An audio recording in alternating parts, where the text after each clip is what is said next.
Keratoconus, with its associated myopia and irregular astigmatism, can be a serious handicap in the lives of patients with the disease. As a result of irregular astigmatism, many of the patients cannot achieve good quality vision with glasses or regular soft contact lenses. Most patients with keratoconus do not get as good vision as they would like with their glasses or contact lenses. Fitting of contact lenses onto a keratoconic eye is difficult and many a times less than perfect. They are troubled by glare, ghosting and blurring of objects even with their glasses and contact lenses. This is due to the irregularity in the surface of the eye with keratoconus. Also, many of the patients coming through the clinic doors present with progressive keratoconus. Collagen cross-linking, while allowing us to halt or retard the progression of keratoconus, does not visually rehabilitate the patients. From the beginning of time, man has turned to mathematics to unravel the many mysteries of the universe. The same holds true while unlocking the many secrets of the cornea. This is where topography-guided customized treatment protocols come in handy to improve the asphericity of the keratoconus cornea and to bring it as close to regular as possible. The asphericity of the cornea is denoted by the Q value, which increases in the positive side as the cornea becomes more oblate and decreases towards the negative value as the cornea becomes more prolate. Topo-guided PRK begins with acquisition of good quality topography data using the topolyzer and customizing the treatment accordingly. We share our approach to topo-guided excimer laser treatment in patients with keratoconus.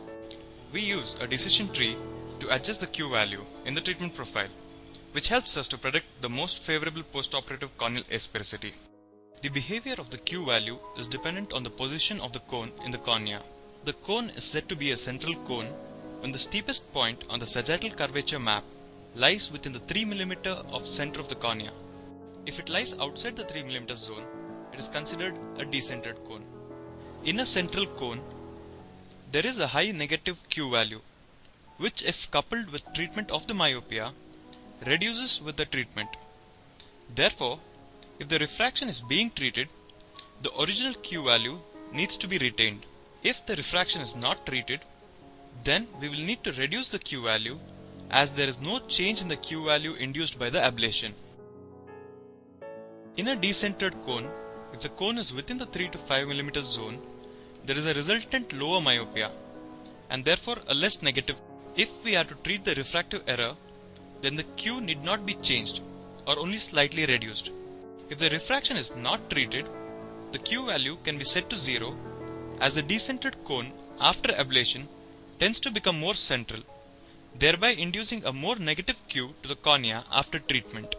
Even if the cone is outside the 5 mm zone, we follow the same decision tree of retaining the Q if refraction is to be treated or changing the Q to 0 if refraction is not treated. Once the Q value has been set, we proceed with entering the keratometry and the refractive data into the treatment plan. Topo-guided treatment is primarily designed to improve the corneal shape and the topography. Changing the topography of the cornea invariably changes the refraction, and therefore topo-guided treatment can be done first, followed by fine-tuning of the refraction as a secondary procedure.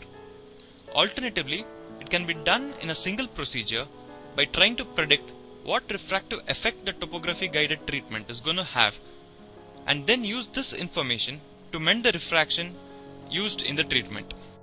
The ablation would induce higher order aberrations in the cornea. To compensate for the induced aberrations, we will now need to fine-tune the refraction. We adjust the refractive correction by looking at the Zernike analysis and fine-tuning the refractive sphere till the C4 and C12 higher order aberrations are close to each other.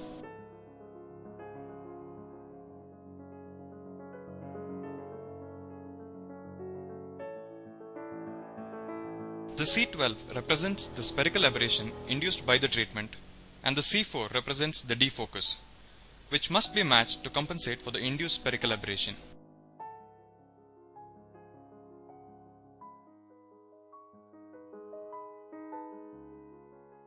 Once the C4 and C12 higher order aberrations are closely matched, the refraction of the cylinder and the axis is kept the same, and the treatment plan reviewed.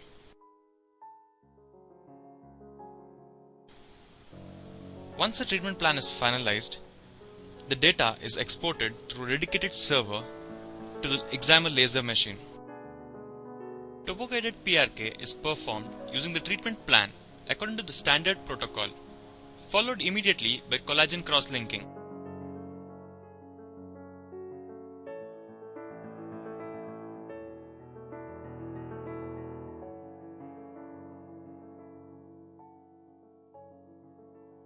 Post TPRK, the cornea allows for a better fit of the contact lens, improved visual quality, and an overall happier patient. And that is the final goal.